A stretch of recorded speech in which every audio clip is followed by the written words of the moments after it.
โสดได้อืมเหมือนกินเด้อขนมแม่เขาฝากมาให้อืม เอ้ากินเลยก็จะกินเบิดมื้อก็บ่เบิด ให้ทั้งพ่อทั้งแม่กินน้ำจังหมด อ้าว โดยสบายดีก็ ไผอันนี้ พี่น้องบ้าน ดมแง้วบ่อันนี้คนใกล้บ้านใกล้เฮือนบ่โอ้มาเยี่ยมน้องแค่ว่าเฮ้ย เขาวันที่ทางการนักเตะ แม่ขับพันแม่หนึ่งมาหนึ่งร่วมกันติดลาย ใช่อันน่ะไผเขาพันอันนี้ หมอก็พืชแล้วว่าเป็นนางเล่ามานะตั้งก่อนแนะนำไปเบิ่งดอกไม้เบิ่ง เบิ่งหม้อ แม่ เออ ทางตาเพิ่นนะปกติบ่ติดคัดปานนี้ คือว่ามาเลยก็คือว่าผ่าตัดโลดเนาะ แม่ อืม คนในบ้านเนี่ยหลายคนก็ยังได้ผ่าตัดนะใน14มื้อ โดย มันยังเป็นเรื่องอยู่ อืม อย่างเงี้ยเป็นหายดูดิ บ่ให้ดอก เรียบร้อยแล้ว บ่ให้ใจดี จะดีเอ โด อย อืม อาชิมาบ่ ฮะ อาชิมาเนี่ย โดยเอาแต่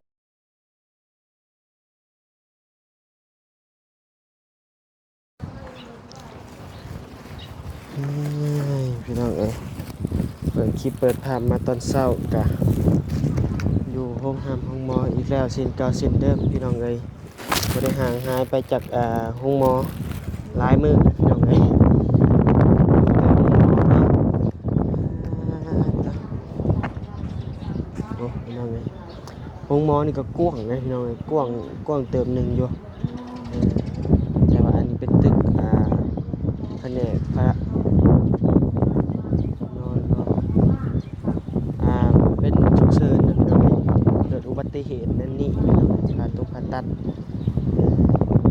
เขียนเบื้องพุ่นกับเป็นพยาธิประจำโตวอันนี้ก็เป็นตึกนอนพี่น้องเอ้ยมันมีหลายแผนกพี่น้องเอ้ยเอาก่อนอื่นนั้นวันนี้ขอกราบทักทายสบายดีพ่อแม่พี่น้องหมดทุกผู้ทุกคนเนาะบ่ว่าอยู่นอกในและก็ต่างประเทศนะพี่น้องเนาะขับเลยครับใส่มีคนที่หลังเนี่ยเขานี่แหละอันนี้ก็เป็นห้องนอนพิเศษพี่น้องห้องแอร์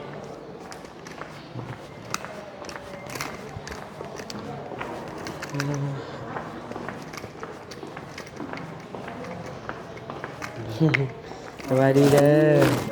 บอบอสพี่น้อง มากับไผ ผู้เดียว โอ้โดยอืมใช่อันนี้เป็นอะไรสบายดีใช่นี่คือขาคือบิดคือเบี้ยวอยู่บ้านนี่เป็นอะไร ไปเองมา มันไปเองมัน เออ วันนี้มาเดียวเลย โดย โหดอีหลี โหดบ่โหดได้เลย เอามาไปเดียวบ่ย่านเนาะ สิ้นละ เพิ่นมีคู่เนาะก็มาคู่เพิ่น เฮาเลยคนบ่มีคู่ว่า คนบ่มีคู่ไม่คู่แล้ว โสดได้เหมือนกินเด้อขนมแม่เขาฝากมาให้อืม เอ้ากินเลยก็จะกินเบิดมื้อก็บ่เบิด ให้ทั้งพ่อทั้งแม่กินน้ำจังหมดใส่บ่จะเข้าในบ่เข้าแม่ บ่ได้เข้าบ่ได้ไปพี่นะไป คือมันสบาย ตั้งกล้องไว้อยู่นี่บ่คักดิเนาะบ้านเมืองหมู่ ก็มาเรียกมาการเข้ากันต่อเจ็บปานใดมันว่า เป็นได้อันคือว่าเฮ็ดบุญเฮ็ดหยังแล้วแหละบ่ โอ้ยบุญทานพ่อแล้วบ่ แม่น แล้วแล้วหลานมื้อละ โดย ก่อนหาเฮ็ดบุญแม่น้องแต่ละมื้อนึง โดยใช่ อ้าว โดย สบายดีก็ ไผอันนี้ พี่น้องบ้าน ดมแง้วบ่อันนี้คนใกล้บ้านใกล้เฮือนบ่โอ้มาเยี่ยมน้องแค่ว่าเฮ้ย โตนางหน้าหลายตาพี่น้องเอ้ยมื้อนี้เนาะใส่นี่คือเกะกะแท้เบิ่ง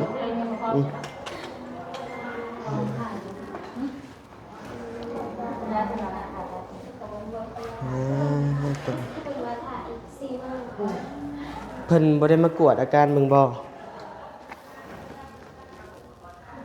อืมตีนก็ยังบ่เสร็จให้เมียอยู่บ่ให้เสร็จก็บ่เสร็จ นี่มันเสร็จบ่ได้มันเจ็บ เจ็บบ่ เจ็บบ่มันช่วยบ่ได้ อืม อะไรบ่คือเป็ด ถ่ายอีก3มื้อ มันเราว่าสิมัน มาว่ามื้อนี้อีก4มื้ออีกแล้วเอ้า เพิ่มเป็นอีก เพิ่มให้เนาะ อืม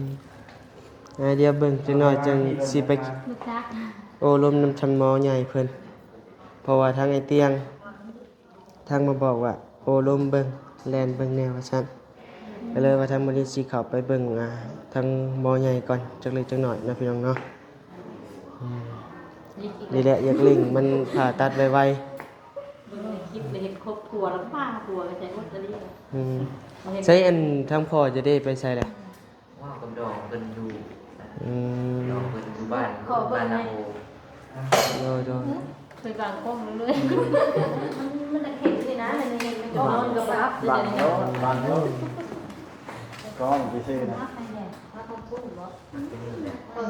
วันแม่ ดอกไม้ดอกไม้นี่นะจ๊ะ ๆนี่ฮักบอลมันแตกอืม มันคือมันของมันคาโปรเตที่จะเป็นดอกไม้ ตามในหน้าของเรานี่เป็นเขาวันที่อาการนักเตะ แม่ข่าวพันกับแม่หนึ่งมาหนึ่งรวมแบบคิดลายแม่ ใช้อันน่ะไผเขาพันกันนี่ หมอก็พูดแล้วว่า หึ เป็นนางเล่ามานะตั้งก่อนแนะนำไปเบิ่งดอกไม้เบิ่ง เบิ่งหมอ แม่ เออ ทางตาเห็นนะปกติบ่ติดคัดปานนี้ คือว่ามาเลยก็คือว่าผ่าตัดโลดเนาะ แม่ อืม คนในบ้านเนี่ยหลายคนก็ยังได้ผ่าตัดนะในจุด4มื้อ โดย เรื่องนั้นเลยก็ลูกเรื่องอะไรกัน มีแต่ไผฮู้บ่บ่อนเบิ่งหม้อเบิ่งหยัง จะ กะ ไปฮู้บ่ ใส่หม้อบ่อนใส่หม้อดูบ่เออมีแต่หาเอื้อยเพิ่น วันอย่างจะไปเบิ่งให้บ่แค้นใจนะท่าน โดยคันว่าฮู้กะไปเบิ่งอีกทางตาบ่เห็นเด้ แต่ก็เบิ่งไอ้ที่มีคลิปบ่มีงูเป็นจังได๋ เบิ่งอยู่ทุกช่องนะจนนอนบ่รับเบิ่งคลิปเมื่อคืนนี่ป้า ย้อนแล้วแขวนลงข้อคูณนั่นเองครับเบิ่งว่าได้คอหัวแขวนประชอง ทำขันไปยังบ่ขัน โอ้เฮาก็เฮ็ด2-3องค์บ่ได้ซั่นนี่ผู้ เดี๋ยวว่าสิดังอีก อันนี้ครับเมียมันบุกแขวนหน่อยให้หัวแขวน หลวงพ่อคูณเด้เนาะ ปัดให้เมียเนี่ยสักองค์ อืม บ่ว่าบ่คิดกับว่าสิแท้ ขอ ได้ ง บ่ ลูกเจ้า พระรอดคนไม่รอด อันนี้จะผ่านไปหาไปแต่เมื่อคืน เจ้าก็บ่ ทันได้ได๋ ผ่านคนไปหาแม่เพิ่น เออ เอาพันน่ะเพิ่นยังเฮ็ดฟรีให้อีแสงเด็ดคือบ่บอกเลขบอกเบอร์เพิ่นลดรอกระตุกข้าวน้ำให้กิน แล้วนะไปกลับไปว่าเขานั่งเรียนอยู่แล้ว ใช่ผู้สาวบ่อันนี้กะ สะพายไทยแล้วเนี่ย โอ้ ก็เป็นรถไฟชาวพุ่น ตีได้เอ้ยหนูก็ตีบ่มีนะตีได้แต่รู้สึก อันนี้ยังว่าอากาศหนาวกับอากาศมันร้อน หนาวแล้วแหงเจ็บเอื้อย เจ็บเพราะว่าเพิ่นกินมันหา แม่น กินแล้วบ่อาบน้ำนี่ซื้อ อันนี้เด้คนคุยแล้วว่ามันซอกแถวกัน ไปให้ผัวไปซื้อกระดาษทิชชู่แห้งมาเสร็จเด้อ เพิ่นไปหาจอดบ้านนะโฮมนะจอดบ้านนะโฮมก็มาเก่ง จอดได้นะ จอดเป่ากระดูกมันนี่นะมันแตกมันยังรุ่นไปหาชื่อกระถามันยัง มีแต่เฮาอยู่ในห้องหมอกับผ้าดีกว่ามันร้อยกว่า บ่อีกก็ไม่ได้นะจงมาแล้ว เฮาต้องนั่นแหละเฮามันบ่มีคนแลนคันแนนมีคนแลนก็บ่ล่าช้าดอกเดี๋ยวเบิ่งมื้อนี้สิเข้าไปหาหมอใหญ่เบิ่ง ไม่คือก็คือว่าเราเป็น อืมว่าเรื่องตาบ่เห็นนี่ก็เชื่อแน่บ่เชื่อแน่หั่นแหละ ข่อยจะเป็นว่าลูกข่อยบ่เป็นมาหาหมอนอน4คืนเป็นเงิน4ล้านเช้าบ่สิเช้าเช้าเงินเช้าบ่กี่ไปเบิ่งดอกไม้เราบ่เชื่อก็ขอเชื่อทางตา แม่น นี่เป็นน้ำมาปลาแวนี่แหละเบิ่งเป็นอะไรคือว่าคัดของแท้นี่ แม่นไปเบิ่งก็ดี ลงไปเที่ยว เพราะว่า เบิ่ง อืม บ่ได้เรื่องนี้ ใช้ทำบักคำน้อยนี่เด้ซะขาหักเศร้าแล้วบ่ ว่าสิมื้อนั้นอยู่ได้ สิเมื่อมื้อนี้บ่ เลย รถจักรทับอันนี้ก็ได้พี่น้องเอ้ย ทำไว้กับลูกขึ้นลิ้นนะบ่ นี่ อืม ข้างมันเลยมันเมืองแม่มันเป็นการ โอ้อันนี้เอื้อยบ่ แล้วมันก็มีมันน้องเป็นแหวน โดยหับลูกเคยอยู่บ่แม่เฒ่า ยังเป็นลูกเคยคน อยู่บ้านไหนเนาะ แม่เมื่อนี่เลยเบิ่งให้อย่างนี้เลยลืมละ ทำอะไรอย่างดี ทำเบิ่งไปย่าไม่เชื่อเลยสิอัดคลิปไปสิชงมาให้เด้ ไปเบิ่งอยู่ไสบ้านนุ่งแง้วบ่ บ่มันก็ไปเด้ นาทรายบ่ เลยปั๊มน้ำมันไปค่ะ อืม นางเที่ยวเพิ่นว่าอะไรก็ ยังบ่ได้มาถามก่อนกับสิเฮ็ดไปเบิ่งก่อนมันจะลงเกินมันก็มาถาม เลยไปถามเพิ่นก่อน ถามก่อนไปเบิ่งก็สิอัดคลิปอีกนั่นยังเขาว่าขึ้น เนาะ เป็นเรื่องเงินได้แล้วเนาะได้จังหวัดสิมายังฮอดตัวไอ้เจ้าสิไปฮักค่ะ เลยคนโทรมากินวันไหนได้ ทุกได้สมาจะเถื่อแล้ว ต้องไหนมา ย่านเนาะเห็น2คนซับเพิ่นรถ จักหน่อยเหลือตุกอีกนี่ออกคลอดลูกนี่จักสิแนวใดแล้วน่ะยังได้พาอยู่น่ะก็ได้ แห้งน้อยอยู่เนาะ หากยาดอกผัวเพิ่นเก่งอยู่ เหมือนว่าวได้ ยังเก่งยังจะพากันคือทำอยู่ห้อง ว้ายอย่าว่าดอกคำว่าเพิ่น มันทำได้ห้องกับผักนี่เนาะ ให้อีต้นเต็มหม้อน้อยแหล้วหม้อตุกนั่นแหละ ใส่เป็นยามหนาวเนาะเป็นยามร้อนที่พ่อแม่ น้ำพันน้ำดีได้หนาวเนาะ มันอยากคมไว้เนาะ เป็นยามร้อนเป็นร้อนที่แล้วมันเนาะมันร้อนเป็นยาม ยาม อากาศ ร้อนแบบโอ้ย ทางบ่เตียงก็เป็นห่วงโทรมาทักมาถามอาการ บอกว่านิ้วได้เลย สาธุตุกดู นิ้วได้ไหม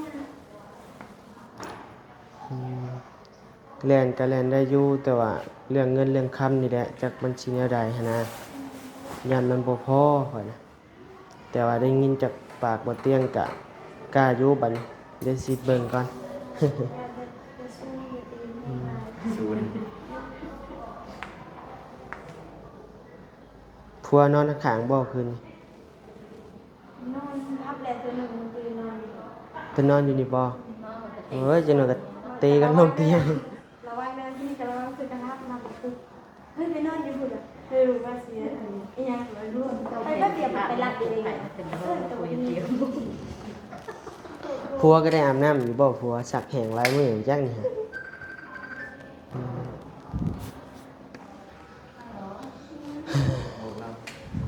บ่นะ เป็นเรื่องที่เราเห็น มันเป็นของตรงนี้ลูกค้าทับจริงๆเลยมันลองเนี่ย ข่อยก็บ่รอดคืนนี้ก็ได้ ต้องขับโจมตีกูว่าเงา แม่นเป็นกระเพาะ เตียงในเตียงมันไม่ต้อง เจ็บว่า ที่นอนกระเตียงนี่แหละค่ะ น้องมีน้องคนนี้ไม่ได้ เรา ผ่า ก็ แล้วมันจะ มี ฟัง กำลังใจเนาะ บ่นั่นมันเกิดมามันกับมันใส่สูง เห เห มื มื อ อน น ว่า ว่า ได้มองถูกกระโดดก็เก่งฮักมันให้ง่ายฮักบ้านโอ้บ้าน บ้านผม ฮักมันให้ง่ายฮักมันแตกแล้วมันยากมันแตกแล้วมันดำเล็กมันยากมันพวกฮักมันให้ง่ายของเรามันเจ็บเจ็บมือมันก็โจกเจ็บพอมันฮักได้แบบมันเป่าให้มันเจ็บก็เราได้ดีแล้วมันจะดีเนาะเอาเลยว่าเชียร์อย่างเดียวเชียร์ทุกทางเขาในใครแต่ว่าอากาศหนาวอากาศร้อนให้เข้าเลยเจอร้อนมันเป่าใครกับเพลงอะไร ก็โดยสวัสดีหาแต่เห็นสบุญกับเบาอย่างทองมีใช่ เขายังยันเพิ่นเริ่มอยู่ยังเป็นหายอยู่นี่ บ่ให้ดอก เรียบร้อยบ่ บ่ให้ใจดี จะดีเออ โดย ลาซิมาบ่ ฮะ ลาซิมานี่ โดยหาแต่ฮอด ครับเดียว แม่โดยแลกขับไปแล้วแหละเอ้ย ไปใส่ โดยไปโดย เอาเดี๋ยวเข้าไปก่อนแป๊บนึงเด้อ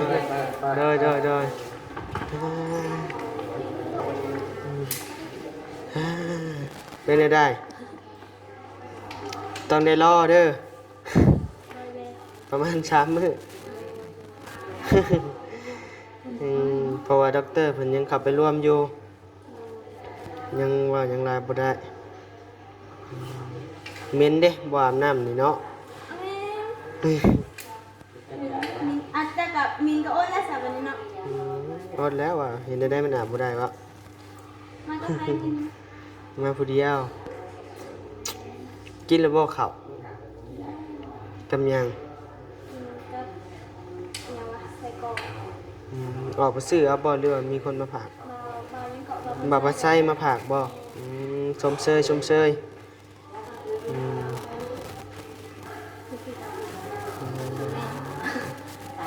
เอาเด้อบัดนี้สิกลับปะเลยได้บัดนี้ได้มื้อแรงผู้ใดจังสิเข้ามาเยี่ยมใหม่เมื่อคืนนี่ก็เข้ามาอยู่กับบ่าวยาวแต่ว่าบ่ได้ถ่ายคลิปพี่น้องเอ้ยเอาทางบ่นิวก็สิได้ลำลาพาจากก่อนนี่ก็พี่น้องทางบ้านดงมังแง้วพี่น้องเอ้ยมางหน้าหลายตาบ่ได้แม่นพี่น้องคิงๆบ่ลึงเคยกันขอบคุณขอบใจหลายๆเนาะแต่ว่าพี่น้องเจ้าโตเพิ่นพี่น้องทางสายเลือดนี่ก็บ่เห็นหน้าจักคนก็ชมเชยเหมือนเจ้าอยู่ขอบคุณหลายๆเด้อที่ยังหักแพงน้องเพิ่นเนาะ เกิดแต่ไม่พอไม่แม่ โดยยังแต่พ่อก็คือฮู้แล้ว คือไอ้ย่าเว้ากับคนปึกนี่จะทำไม่ มีก็ซ้ำบ่มี ว่าจะเจาะหันใจบ่สิ้นบ่นำ ก็คือฮู้หั้นแหล้วเนาะพี่น้องเนาะเอ้าพี่น้องเอ้ยเดี๋ยวออกไปนอกก่อนบัดนี้ก็ได้สิได้เมื่อปะแหละไปเด้อสะบุญเด้อ เด้อกลับบ้านก่อน เด้อ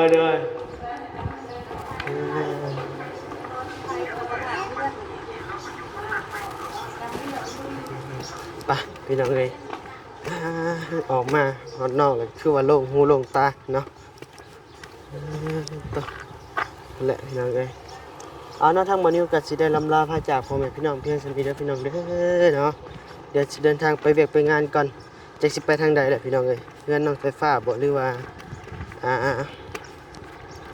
ยายน้อยนะพี่น้องเนาะเพราะว่ายายน้อยนี่บ่นิวก็มี